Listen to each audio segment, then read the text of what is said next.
Hello friends, मैं आनंद कुमार आप सभी का स्मार्ट स्टडी में स्वागत है। कैसे हैं आप लोग? उम्मीद करते हैं आप सभी अच्छे होंगे। हम लोग देख रहे हैं खान सर के क्लास नोट को। खान सर के क्लास नोट में हम लोग क्या देख रहे हैं? तो हिस्ट्री पोर्शन को देख रहे हैं।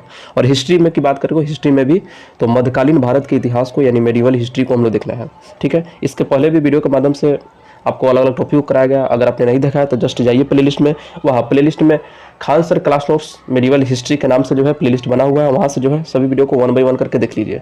ठीक है, अगर इस चैनल पर नया है तो चैनल को सब्सक्राइब कर लीजिए और बेल आइकन का बटन तो दबा ही लीजिएगा, जिससे नोटिफिकेशन जो है आपके पास पहले पहुंचेगा किस चैनल पर क्या क्या वीडियो डाला जा रहा है। ठीक है, चलिए अब देखते हैं आज हम लोग इस वीडियो में कौन सा टॉपिक देखने वाले हैं। ठीक है, तो आज हम लोग इस वीडियो में देखने वाले हैं सैयद वंश।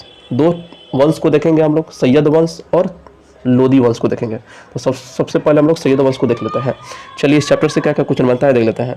तो सैयद वंश का कार्यकाल कहाँ से कहाँ तक है? आपका 1414 से लेकर 1451 ईस्वी तक है। 1414 से 1451 ईस्वी तक है।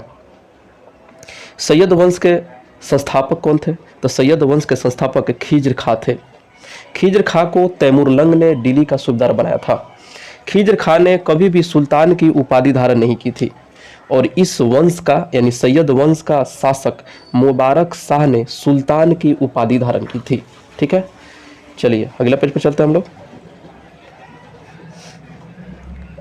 अगला पेज का आपका क्वेश्चन दिया हुआ है पहला कि इस वंश का अंतिम शासक अलाउद्दीन आलम शाह था। सैयद वंश का अंतिम शासक कौन था? तो अलाउद्दीन आलम शाह था।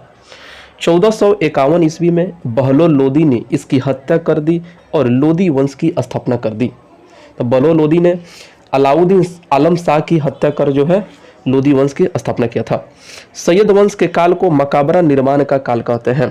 पहली बार मकाबरा का निर्माण इल्तुतमिश ने करवाया, किंतु शुद्ध इस्लामिक पद्धति पर मकाबरा का निर्माण बलबल ने कर बनवाया था। ठीक है, चलिए नेक्स्ट लाइन पर चलते हैं और यहाँ से हमारा लोदी वंश स्टार्ट हो जाता है। तो लोदी वंश का कार्यकाल आपका रहा 1451 से लेकर 1526 ईस्वी तक और यह भारत का पहला शुद्ध अफगान वंश था। पूछ देगा आपका भारत का पहला शुद्ध अफगान वंश कौन था? तो लोदी वंश था। लोदी वंश के संस्थापक कौन थे? तो बहलोल लोदी थे और यह अपने दरबारियों के सम्मान में खड़ा रहता था और उनके बैठने के बाद ही बैठता था। लोदी वंश इसने मैंने बहलोल लोदी ने जौनपुर पर आक्रमण करके उसे जीत लिया और इसने एक सिक्का चलाया जिसे बहलोली सिक्का कहते हैं। बहलोल लोदी ने कौन सा सिक्का चलाया? तो बहलोली सिक्का चलाया। बहलोली सिक्का अकबर के काल तक प्रचलन में था और अगला शासक सिकंदर लोदी बना। ठीक है, अगला शासक किसने बना? तो सिकंदर लोदी बन गया और यह इस वंश का सबसे योग्य शासक था। पूछ देगा आपका लोदी वंश का सबसे योग्य शासक कौन था? तो सिकंदर लोदी। सिकंदर लोदी ने 1504 ईस्वी में आगरा शहर की स्थापना की। कई एग्जाम में पूछा आपको, कई सारे एग्जाम में पूछा गया है कि आगरा शहर की स्थापना किसने की और कब की? तो सिकंदर लोदी ने 1504 ईस्वी में किया। सिकंदर लोदी गुलरुखी नामक पत्रिका लिखी और इसने जमीन की पैमाइश के लिए गज ए सिकंदरी नामक एक मापक बनाया। किसने? तो सिकंदर लोदी ने।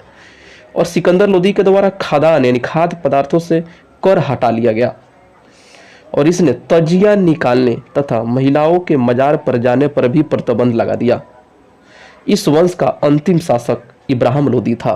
लोदी वंश का आपका अंतिम शासक कौन है? तो इब्राहिम लोदी है। इब्राहिम लोदी 1518 ईस्वी में खतौली के युद्ध में राणा संघा ने पराजित कर दिया और इब्राहिम लोदी के संबंधी आलम खान लोदी एवं दौलत खान लोदी ने इब्राहिम लोदी को मारने के लिए बाबर को आमंत्रित किया। ठीक है, किसको आमंत्रित किया? बाबर को। बाबर आपका मुगल वंश हो गया। पानीपत के प्रथम युद्ध 1526 ईस्वी में बाबर ने इब्राहिम लोदी की हत्या कर दी और लोदी वंश के स्थान पर मुगल वंश की स्थापना कर दी। तो पानीपत का प्रथम युद्ध कब हुआ? तो 1526 ईस्वी में। किसके किस? तो बाबर और इब्राहिम लोदी के पास, इब्राहिम लोदी के बीच, और बाबर ने इसमें आपका विजयी हुआ। ठीक है, ये क्वेश्चन पूछता है। इब्राहिम लोदी दिल्ली सल्तनत का एकमात्र शासक था जिसे युद्ध के मैदान में मारा गया। फिर पूछेगा कि दिल्ली सल्तनत का एकमात्र शासक किसने था जो युद्ध में ही मारा गया? तो आपका इब्राहिम लोदी। चलिए देखते हैं, इसी के साथ हम लोग का दिल्ली सल्तनत खत्म हो गया और उनके प्रशासनिक व्यवस्थाओं को देख लेते हैं। तो सबसे पहले प्रशासनिक व्यवस्था में दिल्ली सल्तनत के सांस्कृतिक व्यवस्था क्या था देख लेते हैं। दिल्ली सल्तनत पर इस्लामिक कानून लागू थे किंतु अधिकांश जनसंख्या मुसलमान नहीं थी। इसी कारण इतिहासकार बर्नी ने सल्तनत काल को वास्तविक इस्लाम नहीं कहा है। सल्तनत काल के अधिकतर अधिकारी अमीर तथा सुल्तान तुर्क कबीले के थे। चलिए नेक्स्ट पेज पर चलते हैं। वित्तीय व्यवस्था इस समय अर्थव्यवस्था का मुख्य आधार कृषि एवं व्यापार था। ठीक है, और इस समय 5 सबसे प्रमुख कर थे। कौन थे? उस्र, क्या है, मुक्तई, खराज, चरी और घरी। ठीक है, देखिए खुम्स को मुख्य राजस्व नहीं मानते थे क्योंकि यह लूट का धन था। खुम्स को मुख्य राजस्व नहीं मानते थे क्योंकि यह लूट का धन था खुम्स।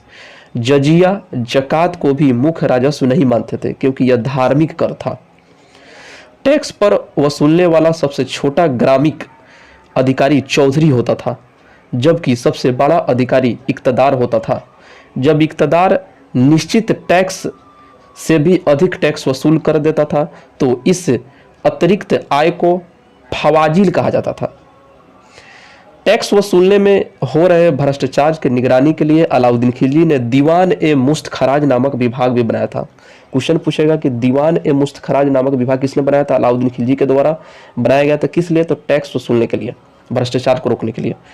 सल्तनत काल में टाका तथा जीतल ही प्रमुख सिक्के थे जिसे इल्तुतमिश ने चलाया।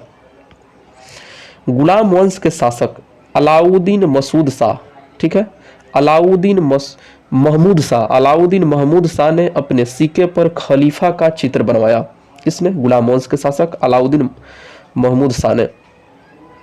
सल्तनत कालीन धार्मिक व्यवस्थाओं को देख लेते हैं। जावीद क्या था? तो राज्य के कानून को जावीद कहते थे। शरीयत ए हदीस क्या था? तो धार्मिक कानून को शरीयत या हदीस कहा जाता था। दीवान ए रिसालत ये धार्मिक मामलों की जांच करते थे। दस्तार वंदान ये उलेमाओं का समूह था जो सर पर साफा यानी पगड़ी बांधते थे। उच्च धार्मिक गुरुओं को उलेमा कहते हैं। सल्तनत कालीन स्थापत्य या वास्तुकला को देख लेते हैं। भवन निर्माण की कला को स्थापत्य कला कहते हैं और घोड़े के नाल के आकार के मेहराब की आकृति सर्वप्रथम अलाउद्दीन खिलजी ने अलाई दरबार में बनवाया था, यानी किया था।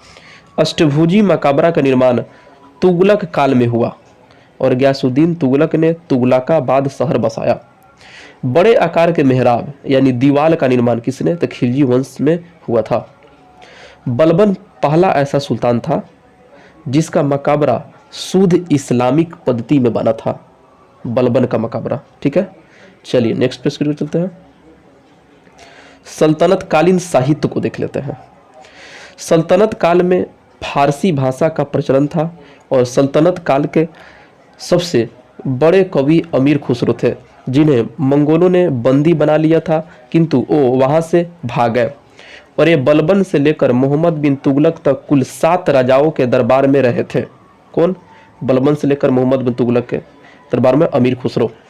इन्हें अपने दरबार में संरक्षण अलाउद्दीन खिलजी ने दिया और अमीर खुसरो जो है हिंदी, फारसी तथा खड़ी बोली के अच्छे जानकार थे।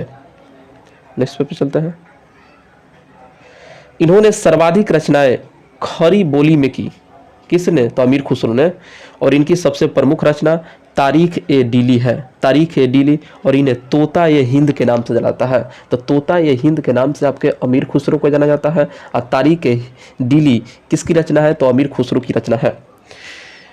अमीर खुसरो की रचना है। उसके बाद अमीर खुसरो निजामुद्दीन औलिया के शिष्य थे और इन्होंने तबला तथा सितार का आविष्कार किया। किसने? तो तबला तथा सितार का आविष्कार किसने किया? तो अमीर खुसरो के द्वारा किया गया। सितार को हिंदू मुस्लिम का मिश्रण कहते हैं और सल्तनत काल का एकमात्र सुल्तान फिरोज शाह तुगलक था जिसमें अपनी आत्मकथा लिखी, जिसे फतुहात ए फिरोजशाही कहते हैं, फतुहात ए फिरोजशाही कहते हैं। और इसी के साथ हम लोग का दिल्ली सल्तनत खत्म हो गया। ठीक है, कैसा लगा वीडियो कमेंट के द्वारा जरूर बताइएगा और वीडियो को आप लोग ज़्यादा से ज़्यादा शेयर कीजिए और फुल सपोर्ट कीजिए। ठीक है, फिर मिलते हैं नेक्स्ट टॉपिक के साथ। तब तक वीडियो देखने के लिए धन्यवाद।